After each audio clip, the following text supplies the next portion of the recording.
All right, David, are you ready? Do you have your booze that you can't drink? Why are you drinking? You can't drink when we're about to start. We're gonna pick that up. We've gone through this 1,000 times. I am done with my pills and whiskey. All right, you're drunk, and let's do this. Here we go.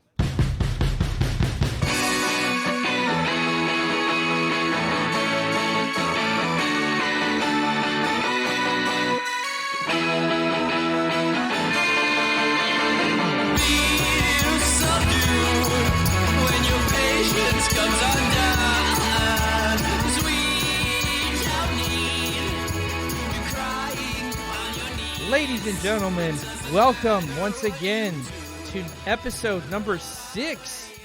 Nope, that's wrong. Let me try that one more time. Ladies and gentlemen, welcome once again to episode number 7. David, we've made it to number 7 already. We've done 7 of these things. Not bad for two guys who don't actually want to do a podcast or be around each other half the time. Not too shabby. Congratulations. Well, congrats to you too. Listen, it remains to be seen whether this is a mainstay or not. But let's just keep it going. Look, our 10 episode anniversary is coming up, so I hope you have your gifts ready because I do for you. Ladies and gentlemen, my name is Brian Ortiz. And I am David Castillo. And welcome, David, for those joining us once again for the first time, and I'm sorry for all of those who are avid listeners and fans who have heard us before, but welcome to the show. And what is this really weird show about? Well, David, as I've said before, you and I are friends, sort of, ish, kinda, and we're getting to know each other better, right? So we ask each other these questions, but as I like to say, what is life? But nothing more than a series of reactions to educational conversations with one another.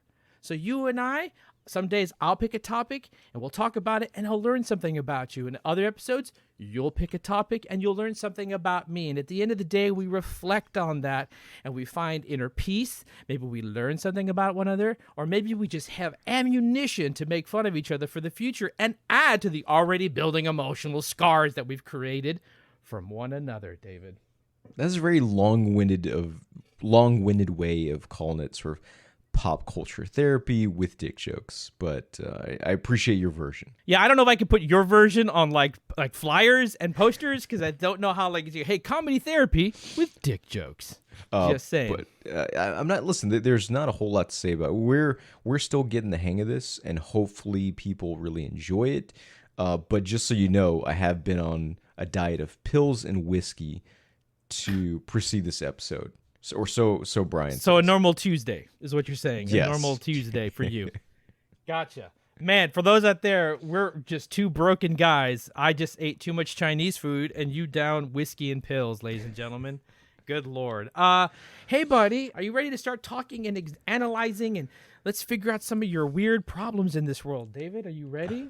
I don't know if I'm ready. You occasionally let me know what we could be talking about, and that's not always guaranteed. And I'm honestly just always afraid. That's good because in relationship-wise, I want you to be afraid of me. That's that's how I like my relationships to be. People are always afraid of me, David. You're the lion underneath the trap door in the gladiator arena, and I just feel like Russell Crowe just trying to tread water. Why do you get to be Russell Crowe in this scenario? Why can't I be anybody else? I couldn't be Joaquin Phoenix. I couldn't be any of his friends that survive. I had to be the lion inside of a cage. I'm a caged lion? David, you know that's me. I'm a peacock. I gotta fly, David. I'm not a tiger. Do you want me to change you into Oliver Reed? Because I could do that. I don't feel like it's that flattering. I can't even be the hero in your scenarios. You dick. How dare you? On that note, David, I'm gonna try to make you more uncomfortable because today this show is all about picking various things in pop culture to talk about.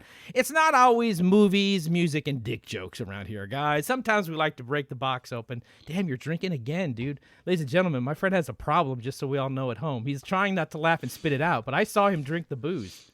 Can you continue, please? Oh, sorry. Yes, my bad. Poor. So we like to change it up, David. I'm going to change it up. I was recently reading an article online today, as I normally do through my pop culture days, as I catch up on everything. And I couldn't help but notice, relevant to what's going on right now during this time, but it was just announced that this year's Sexiest Man Alive from People magazine is none other than Paul Rudd himself, David. Paul Rudd, man, is the sexiest man alive. I'm not going to lie. That makes me feel good. I think Paul Rudd's an attractive man. I don't know if he's like Chris Hemsworth hot, but he's like a really attractive dude, and I feel like he's a little bit more accessible to average Joes like myself. And I thought that was really exciting news. David, let me ask you a question. Do you like Paul Rudd? And then number two, David, do you find Paul Rudd sexy? I feel like if I were sort of a suburban housewife, like Paul Rudd would definitely be like sort of sexiest man alive. There's a very weird sort of listen. And this is not like criticizing Paul Rudd or certainly not his looks. He's far more attractive. Yeah, Paul Rudd's an avid listener of the podcast, so please don't offend him too much, okay, dude? I want him to join us one day. Again, can't say. I don't understand. So this is where like. You might have to jump right into like why we're talking about this, because to me, I think of like Paul Rudd. I don't really think of like sexy. I think of just like a good looking sort of just run of the mill kind of dude who, yes, has like aged very, very well. But also the only thing, my only lasting memory of Paul Rudd are his weird reactions to Michael Myers coming up to him in Halloween 6, Curse of Michael Myers, which is a movie I actually saw in theaters. Why would you...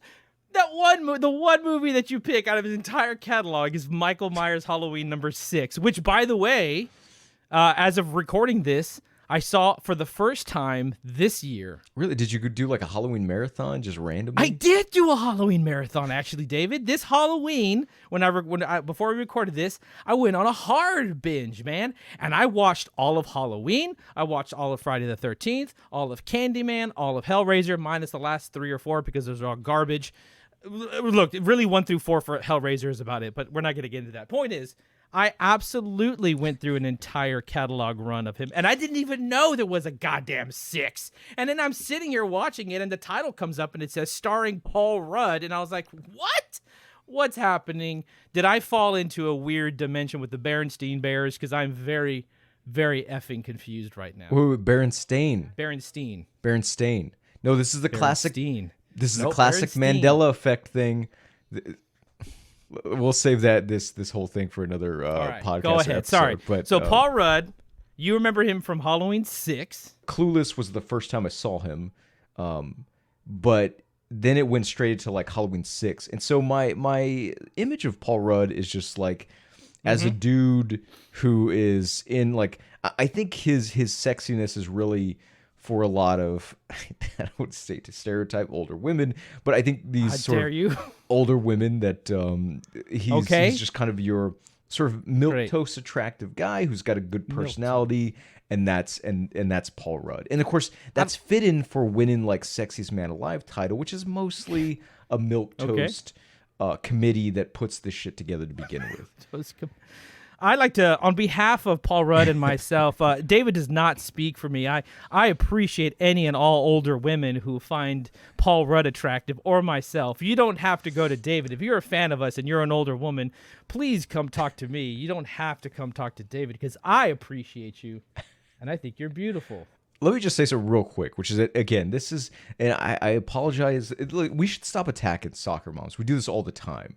Or suburban housewives, soccer moms. I feel like we group them into a category of like pill popping women who maybe like, like to relive their glory days, like sort of female Al Bundys, right? And that's unfair. Jesus. Female Al Bundys. That's a hell of a statement. What I would just say is that, like, listen, why are we talking about like Paul? Do you think those women would find Paul Rudd more attractive than Pedro Pascal if he were also on this list? Oh, I broke your brain on that one, didn't I? Look, David, I'm just flummoxed because you said Pedro Pascal, and we all know that's one of my trigger words for immediate boner. So I apologize for that. You just caught me off guard, and you know how I feel about my Pedro Pascal and my Oscar Isaacs. Let me ask you this, David: if Paul Rudd is nothing but a milquetoast kind of guy, which again I do not agree, and on behalf of myself and Paul Rudd and older women, he's very attractive. I know you hate him for some reason. Who then, to you, in this day and age, should be the sexiest man alive? Oh man, that's I would say, and this is going to sound super strange, not on the surface, but when I get to my explanation, I would say Sterling K. Brown. Sterling K. Brown is an attractive man, David. That is a good answer, dude. And Tell me why. And so well, technically two, which is okay. So I saw a couple movies he was in that are not his greatest movies, but Hotel Artemis, and of course, That's a good Predator, The Predator, right? Where, anyways, in The Predator, like his character wasn't written that well. There was nothing on the page Sure. that should have made his character that memorable or anything like that. Even though, yeah, it had Shane Black's snappy dialogue, blah blah blah. But there is a smoothness to Sterling K. Brown that that I don't see in many other actors today. Okay. Being able to just play, to be remembered, and Sterling K. Brown absolutely elevates the material. I feel like that's why they killed him off the way they did, where like for no reason whatsoever, they were just like, well, he's going to like take over the movie and everyone's going to forget about like the action and bad CGI. We got to cut this down, guys. He's too sexy for this movie. So David, like what's great is like you're so progressive. So you're not, I mean, clearly he's an attractive man, but what's attractive to you is the je ne sais quoi, the smoothness that Sterling K. Brown brings to the world. That's what gives you the K boner, right? The Sterling K boner, correct? Yes, I would never word it that way, but you know that. Well, you should, David. You should word it like that. Yeah, dude, that's a great. First of all, great choice. Look, so my question for you, David, is like, so it's a very personal question. Where do you seem like a man who is very, like we talked before. You seem very confident in yourself. You have a strong history, good family background, David. Are you a man of this decade who is? I saw you. You were about to drink that, David. Sorry, I saw you. Stop drinking on the podcast. This is a good, healthy podcast.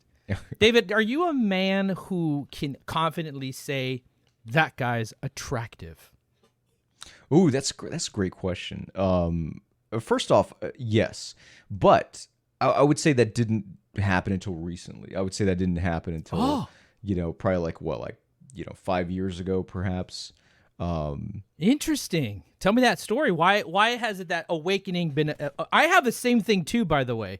So for you, what is it that made you feel confident to be in that direction a couple years ago? What happened? I think it starts with a couple things. One, which is being comfortable with your sexuality, whatever that might be. Yes. I feel like yes. Right. Think about the people that are most insecure about sexuality. Usually the people that just flat out like don't want people to have sex to begin with, right? So we're talking about kind of the sort of religious fundamentalists and things like that. And Sure. I always felt like, even when I was young and sort of even when I was not progressive at all and kind of like frat boyish, like I still thought it was funny. I still thought homophobic people were funny, not for the homosexuals themselves, obviously, but funny in the sense that like, why are you so angry at these people? Is it because like, you have is it because you're secretly attracted to certain people that you would never admit in public, that kind of thing? So I think for me, it was just like over the years kind of, being comfortable with like, sexuality in general, which I think for a lot of people, to be fair, like, takes a while for them to kind of figure out. It's not always it like certain instincts may be like sudden, but embracing that as part of who they are in their psychology, I think takes a very long time. And let's be real. So we grew up in what I think is a very different era too.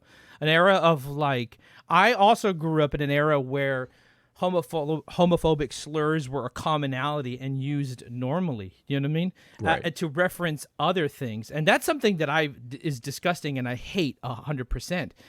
It's something that I worked very hard growing up to remove from my vocabulary because it was just gross and it did nothing. And also, we were also grown up like, hey, boys like women, women like boys. That's about it. There's nothing in between. Everything else is a sin in the eyes of the church. Like that was very rampant. Even though it was, we weren't encouraged as adults or men to explore or learn to say, accept, and feel comfortable with new forms of sexuality. You know what I mean? So I think that's a huge deal for us. And so I'm with you, man. It's a very different era, frat boy era for a lot of stuff. I know you're such a jock growing up, dude. You were probably saying horrible things that we won't say on the podcast. Like me, you were probably a terrible person. So what changed? What switch turned you into being okay with your sexuality and being able to say like, hey, that dude's hot? Man, how dark can we go on this podcast? I want you to go dark, dude. Go dark. Take me there, David. You know what? Have a sip of your booze because I know you want to. Oh, okay, drink a little bit. There you go. Drink it up, nice. Oh yeah, there we go. Gargle that beer, baby. Yeah, spit that out. Don't you spit. Hold it in, baby. Hold it in, David. Very good. God damn you, dude. That's what I'm I that said was a real dark, moment, not folks. pornographic. Oh, my bad. I don't know the difference. I'm so sorry. All my porn is dark. I apologize. Was that meant to be literal or figurative? No, a lot of my a lot of my porn stuff is just like, stepsister and stuck in laundry machines. So, give me a break, dude, okay? I don't saying. I can't. I don't know if I buy that or I don't buy it. I'm not sure. But that's the mystery of me, David. You don't know if I'm lying or I really like stepsisters stuck in washing machines. That's the mystery of this. Can we say that is unfortunately not on? I don't know if you saw the map recently of most searched for porn by state. Ooh. But what's the update? For some reason, I can't. What state was it that? Was it Tennessee? The most searched for was Kevin James. It's just, like there wasn't even like a fetish listed, like stepsister or like cougar. It's just like Kevin James. That was the most unexpected answer, dude. Yeah. I totally thought I was going to hear like, oh, these people like nurses and this one likes weird step families. Nah, dude, it's Kevin James. What a weird porn search, man. Do you remember what ours was, David, by the way? Ours, I'm pretty sure was stepsister. Man, all right, we're a fucked up state, baby. Woo, dark. All right, David, I want to get back to this though. Now that we have a little bit of gurgling and gross sounds and my porn fetishes, tell me, David, what? Tell me get dark, man. What's up? What's your story? So, honestly, to me, what changed was. So I don't know if you're familiar with Ta-Nehisi Coates. Actually, you should be if you like comic books, because he ended up writing Black Panther comics. Anyways. Yeah. Okay, for most of his career, he was a journalist, wrote for The Atlantic, and primarily wrote about racial issues. The most kind of famous article of his was called "The Case for Reparations." So as I really kind of followed him down sort of the quote unquote rabbit hole, following like things like the George Floyd, Tamir Rice, and so forth, it got me thinking more about sort of the things minorities deal with that affect their psychology in ways they either realize or don't. And I think once that kind of just became a more sort of prominent sort of area of interest, obviously that starts to, you think about it in every other like facet, right? So you're not just thinking about like sort of elegant discrimination against African Americans, but you're also thinking about, well, what are the elegant ways that, say, women are discriminated against, or gay people, or the transgender? Yeah, so I think it kind of started with that, which is around like 2014 or whatever, kind of. Okay, so those topics of conversation that he brought up sparked this idea. So what pushed you over the edge to finally sit there and accept that you're okay with this type of sexuality? I think, a lot of that stuff is, there's a lot of overlap between, when it comes to discrimination, right? The people that are always affected are the ones who are most vulnerable, right? And so, so that's kind of like, I guess, like how I think sometimes, like for the same reason that I put on my Twitter page, I have pronouns, and it's not, and the only reason to put pronouns there is just to provide a signal for people that are discriminated against to know that, hey, you know, there may be things you don't like about me, because there are definitely things on this podcast I've said that I'm not proud of, and chances are I'm Well, gonna say you said it, dude. I've been trying to cut them out, but you know how many times I cut out a bunch of racial and homophobic slurs from you in podcast episodes, dude? There's so many to cut out, David. You shoot up a storm, dude, and you make fun of my No, everyone, ladies and gentlemen, I'm just kidding. David, I don't want that to even be a joke. David does none of those things. He just makes fun of me for being a really fat, non-Hispanic individual. That's all he makes fun of me for. Listen, I have made plenty of you as a kid smelling like dick jokes though. So I'm not. That is, yes. There's record clean. of that throughout this podcast. Yes. But anyways, getting back to the last thing I was going to say, which is that the reason for the pronouns being that, well, you know, you kind of signal to other people that, hey, you know, I'm someone that I may not be the best ally or even a mediocre ally, but I am an ally, I hope. And I'm trying my best. And so the whole point of that, which is that, you know, even something like, oh, you know what, man, Sterling K. Brown is sexy as fuck, dude. Like, or Paul Rudd in your case. Paul Rudd, sexy as hell. Like, I think even just saying stuff like that, I think kind of adds to a conversation that would otherwise be co-opted by like the normal, like, wait, you think Sterling K. Brown is attractive? What are you, gay? You know, it's just like wiping that whole mentality off the face of this fucking planet. Like, whatever we can do to kind of help eliminate that shit, let's do it. If that means I gotta, like, you know, you point a gun in my head and like, is Paul Rudd attractive or not? All right, fine, yeah, sure. You know, if I were, it takes a gun to your head. Good Lord, David. He's voted people's sexiest. He was voted by the people. That's amazing. I'm glad that you're there, and you're right. I think we should wipe the conversation and hold, take it back so the future can also confidently be okay to say that guy is attractive, that guy is hot. So I'll tell you myself, David, like I have I've been waiting for this. Huge crush. I have a huge crush, and I've said this plenty of times to people, and I hope he hears this podcast one day because I think he's a dope ass guy, and I think he's super hot. I mean, this is my first true man crush where like my heart flutters. Do I know the answer? No, you don't. I haven't said this to you yet. Okay, I'm a huge fan of the actor Raul Cooley. Most recently, he's really famous for being on The Haunting of Blythe Manor as well as Midnight Mass on Netflix. But he's also very famous for doing the TV show iZombie on CW. I think that man is a beautiful human being across the board, both physically and personality. I think he's hilarious. I think he's a cool dude. I'd love to get a beer with him and hang out and talk. But for the first time in my life, dude, I see this guy and my heart starts to flutter. And I'm like, oh my God, I am really smitten by this man. Now, okay, so when you say smitten, like, this is one of the things that I think we should also I need to hear you break down, which is like, you know, would you say that you were smitten by him on the same level as, say, like a Rebecca Ferguson or Emily Blunt? Because that's a hard thing to answer, right, as a straight male. No, if you're asking me, man, straight up, if Raul Cooley asked me out on a date, I'd probably say yes.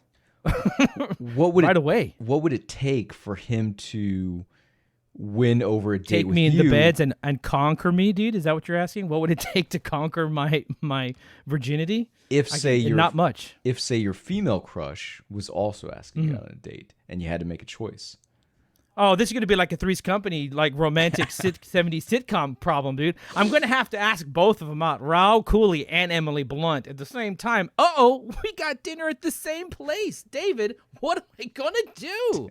I'm going to call you and need your help. You got to be my wingman in this situation, my dude. Is the wingman in the situation still going to be like, did you get late? Did you hook up, bro? Did you score? Did you close escrow? Which I think was the actual line used by Bill Paxton in True Lies.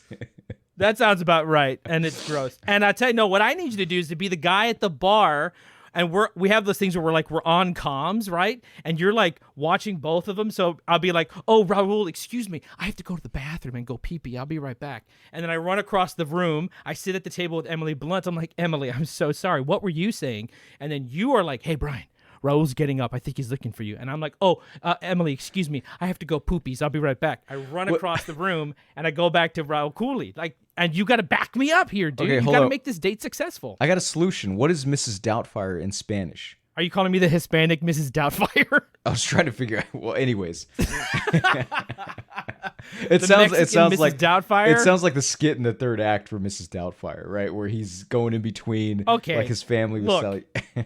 Maybe it is, David. Maybe you're right. Maybe it's exactly what I was thinking about 100%. Okay?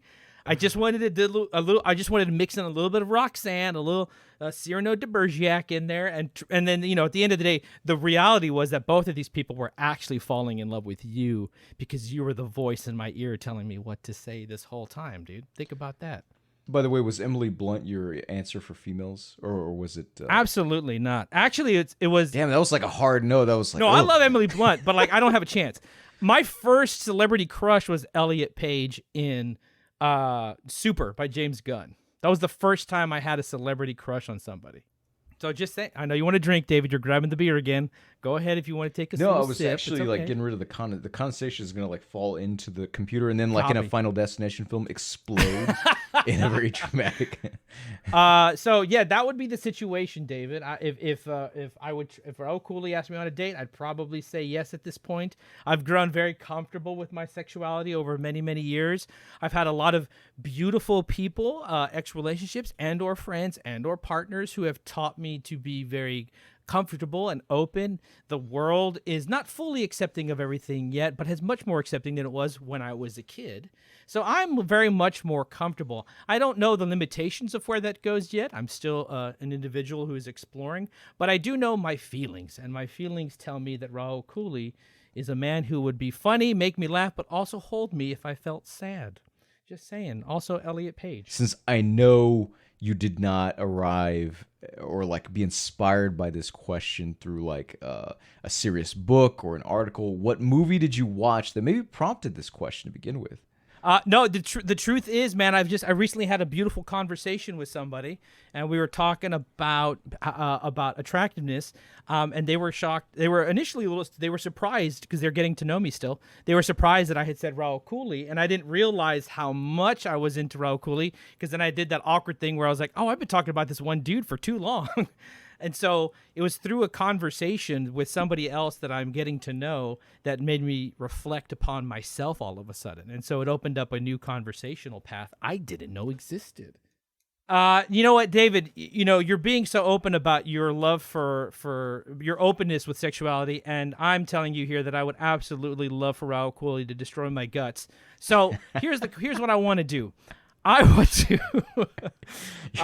David, would you let a man kiss you? Are you comfortable with man kissing you? We've talked about you sucking my nipples on stage, so I'm assuming a man kissing you is okay. Hold on, wait. We've talked about me sucking nipples, but I just want to point it out. On stage, you made it sound like we'd be doing like a theater. Like this is our skit. Like, well, I'm David Castillo. Oh, right. That's That's yes. And this is our Sure. That's Shakespearean. exactly what I meant. My bad. Sorry. It was a very classy nipple sucking. I apologize. It was very, very Shakespearean. David, have you kissed a guy? Can I ask you that, David? Have you ever kissed a dude? I have not. I mean, we're talking about an actual intimate sexual kiss, right? Not like a peck on the first of all, cheek. that's a good question. There is a difference, right? So, intimate, you said no, but have you ever just kissed a dude in general in your life? No, that's kind of an indictment on my character, I think. But No. Hey, it's okay. You don't have to have. Plus, you say if you're more in the throes of recently learning to become more feeling open, it's not a requirement. I was just kind of curious if you've had the experience of kissing a man, just out of curiosity. No wrong answers here. Just curious. no, it's one of those things where I feel like if that happened, I would feel gay, and of course, if you're gay, you're weak, and you can't be weak. Oh my God, I can't. We have to cut this. All right, let's cut the podcast, everyone. It's oh my God, David, you can't say People those can things. hear the sarcasm. David, I want to. So I have something here for you because we just talked about again. You talked about kissing men. Men are attractive, sexuality. Again, wanting to be taken so hard by Raul Cooley that I forget my own name and the month. I have a list here. Wait a second. Wait a second. I do think it's Yes. funny that like your sort of version of romance with Raul is getting absolutely destroyed. Like confirming that you are Yes. the bottom in every relationship, which nothing wrong with that. I think that's another barrier. we Sometimes, should- hey, look. Sometimes you're a top, but sometimes you just want to get bottomed so hard that you accidentally forget geometry. You know what I'm saying? So. There's nothing wrong with that, my guy.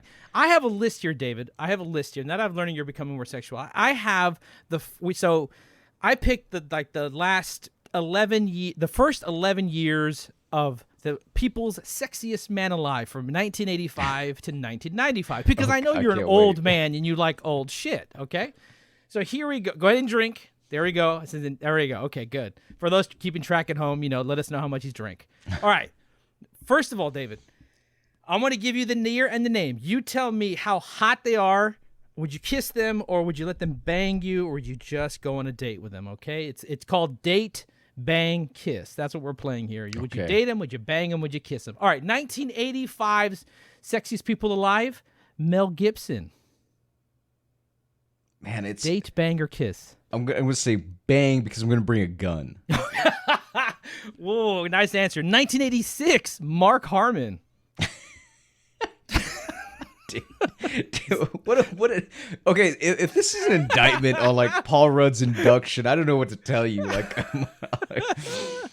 Okay, so Yeah, we'll go with dude. date. Date Mark Harmon's the right answer. He really looks like he'd be good on a date. 1987, Harry Himlin. I don't even know who the fuck that is. Fair enough. We'll just put him in the bang category because you'd bang him and forget him, and then and then I'd be like, hey David, did you close? And you're like, I don't even know who that guy was. So, all right, 1988, John F. Kennedy Jr. Oh man, that's still date. Like this is Still like date? Okay, because I don't okay. find this dude attractive at all, like on any level. So that's why I'm saying Really? Okay. Hey, not attractive. Maybe he's got a good personality. Okay. All right. We got a bang. We got a date. We got a bang. And we got two a bangs. Date. So I'm seeing 2 bangs, 2 dates. I see what's going on here. Okay. 1989. The man himself, Mr. Sean Connery. Sorry for my terrible impression. Sean Connery was the sexiest man alive in 1998. David, would you bang? Would you date, bang, or kiss Sean Connery? So this might be a hot take. I'm gonna go with just a kiss. I do feel like Sean Connery is kind of like somebody that is maybe like a creep in bed. So Right. you want to be careful. Well, John, if you want to kiss Sean Connery, but he's probably going to bang you whether you want it or not.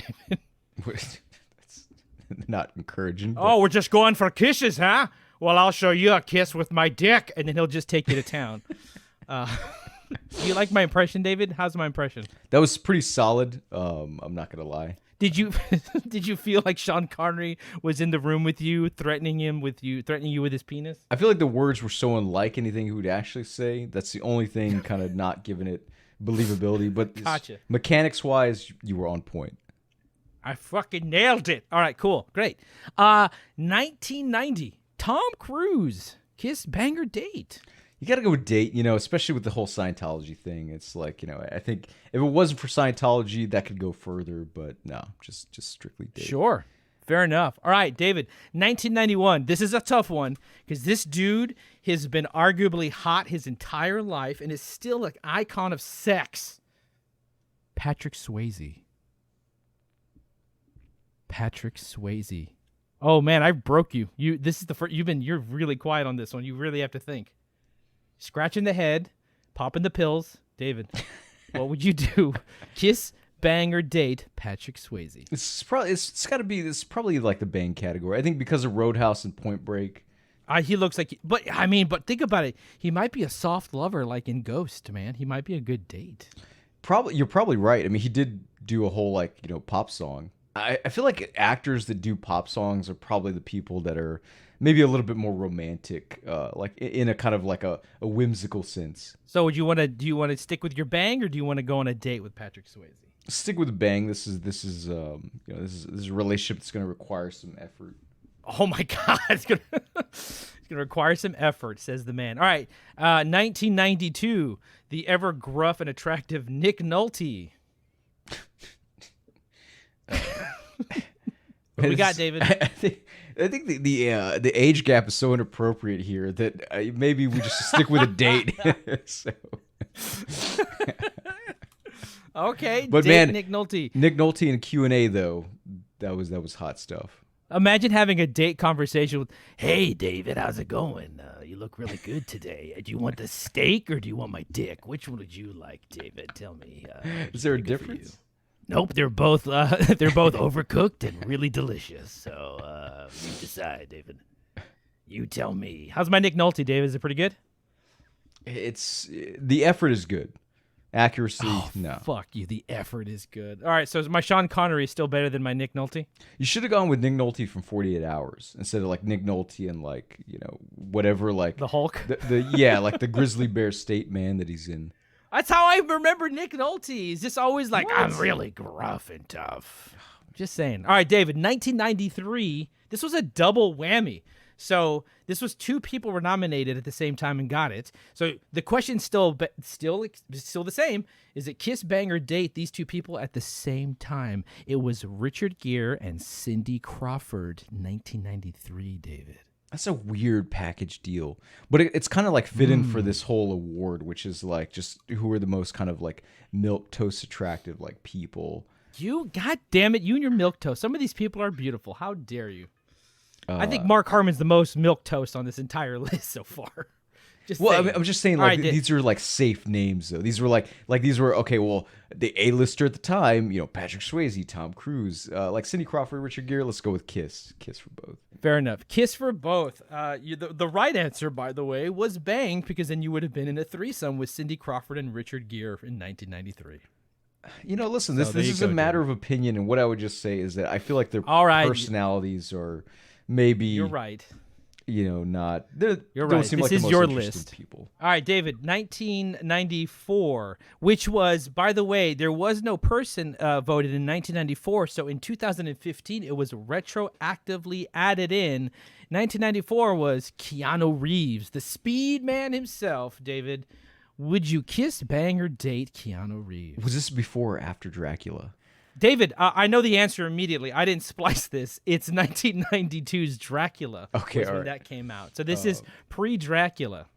So this is bang, but like, man, his effort with the British accent calls into question everything else that he was capable of. So it's a hesitant bang. But this is 1994, which is prime speed year. This is speed Keanu Reeves. That's also. true. So you have that in your list.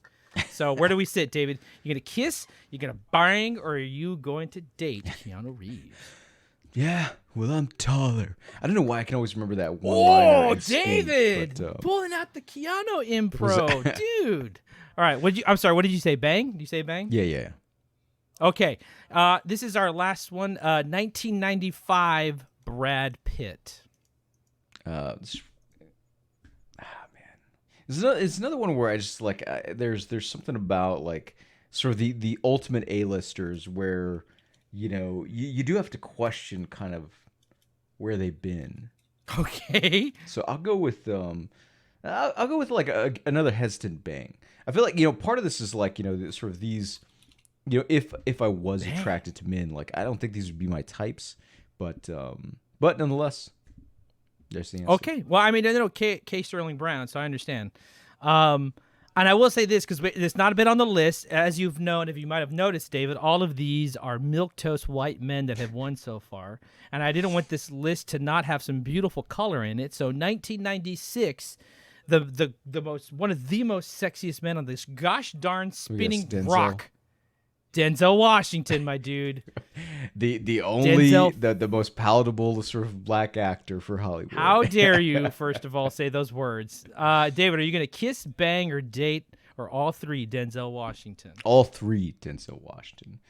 He gets the fourth trifecta. Option. Yeah, all three. All three is the right answer, my guy. Thank you so much. So there's a lot. That's our list, David. Let's see. You've got 1, 2, 3, 4, 5 bangs in this list, dude. You like to bang a lot of dude and forget their name and leave them in the morning. You've only got 3 dates on here, so there's only 3 people you're kind of attracted to. And dude, only 2 kisses in this entire list, or I guess 3, including Denzel Washington. So add 1 to everybody. But that's a very interesting list, my guy. Sadly, for a couple more years after that, it's a bunch of white dudes until we finally get to 2016 with Dwayne "The Rock" Johnson, naturally. And my personal favorite, dude who I want him to be my daddy, is Sexiest Man Alive 2018, Idris Elba.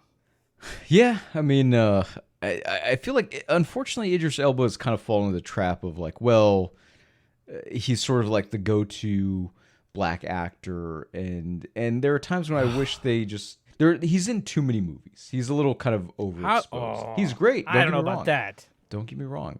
I was a big Why fan do of you The have Wire, to hate the men that I love? but no, Idris Elba, very attractive man.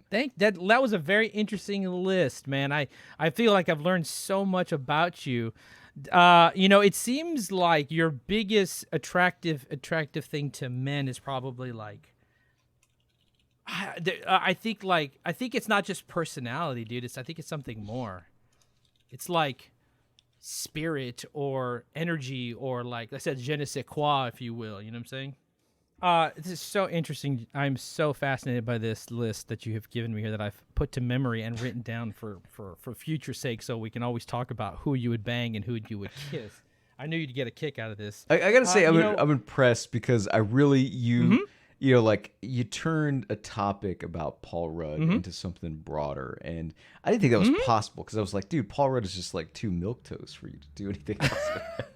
There's that fucking word again. My God, I know we got to retire that word. It's been overused. We've got to let it go, dude. We got to let it go. David, what do you think is like kind of important? I don't know if you're gonna have kids in the future, but if you have kids in the future, David, is it important for you to raise them in a world where it's okay to have feelings for opposite sexes and genders, or giving them the freedom to find their own sexual identity? Because those things and those conversations are becoming more and more prevalent. We're getting them in our media a lot more. There's still a lot of work to be done, don't get me wrong. But I mean, DC Comics alone at this time has introduced those concepts, and they don't have a great track record, but they're trying. And so they're kind of exposing more audiences and kids to this idea of changing the conversation and making it okay. Is this something that you believe to be a strong idea and something that you would like to teach and pass on to your future generations, whether they be cousins, nieces, children, whatever?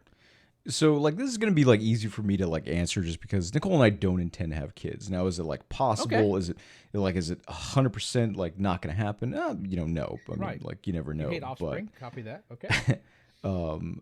But I do feel like if I were a parent, if I did have a child, I would 100% endorse their ability, the willingness, whatever you want to call it, in terms of embracing whatever kind of sparked their whatever sparks their sexuality, whatever like defines it, however like jagged those edges are, just because listen, we have to for all this talk about like I realize, yes, those children might have it more difficult if, say, I supported them to be transgender. Would that be just a terrifying experience for that kid? Absolutely. Be a terrifying experience for the parents? Yeah. But to me, it's like, well, listen, we got to draw the line somewhere. If you want to make progress, well, then just support that shit 100% and damn the rest. Because I mean that's the only way that you're gonna move forward.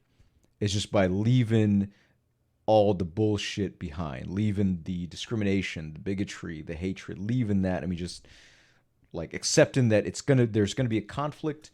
And just almost kind of embracing that conflict, fucking fight for the things that you believe in. David, that is the most perfect statement to close out our big conversation and move to the end of the show.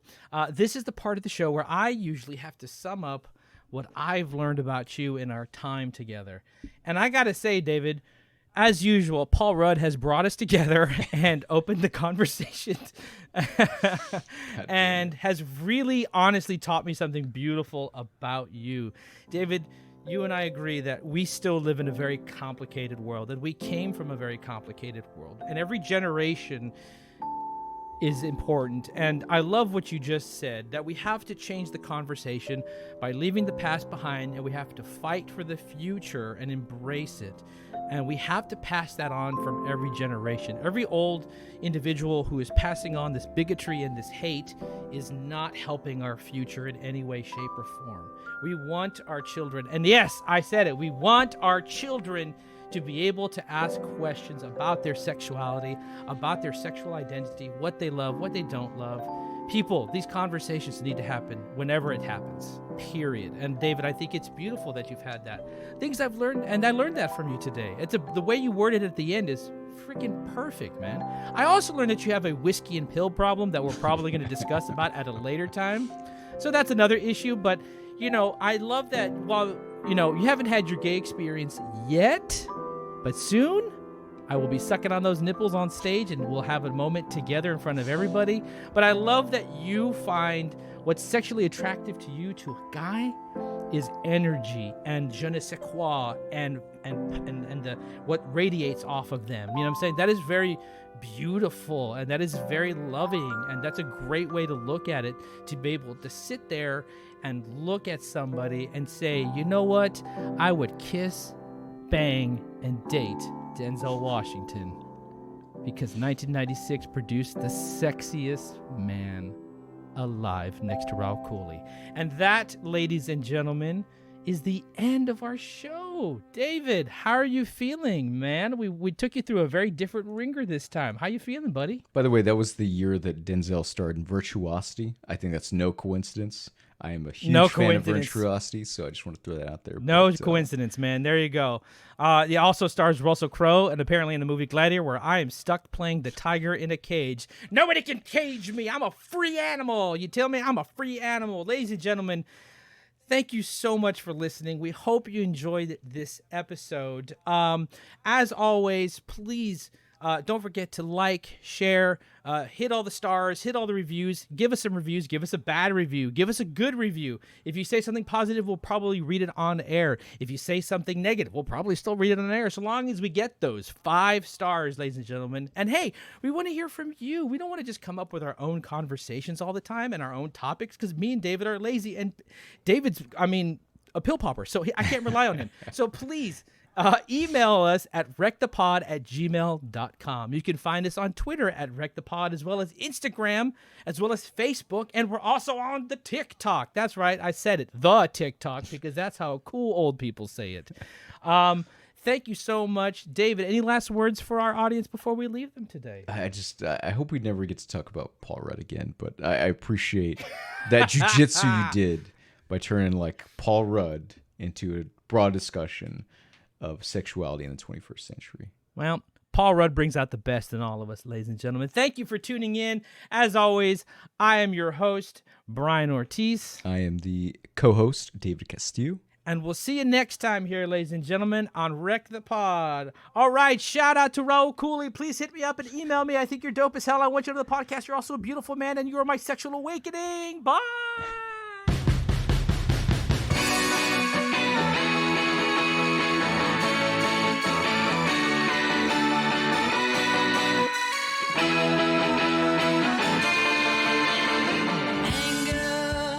Life's a Wreck is an FC podcast production created by Brian Ortiz and David Castillo, recorded in our homes and edited by me, Brian Ortiz.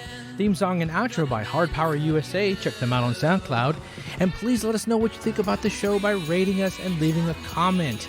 You can also email us topics of discussion for future episodes at recthepod@gmail.com. That's recthepod@gmail.com. Hey, thanks for listening to our little slice of the podcast world, and we'll see you at the next episode.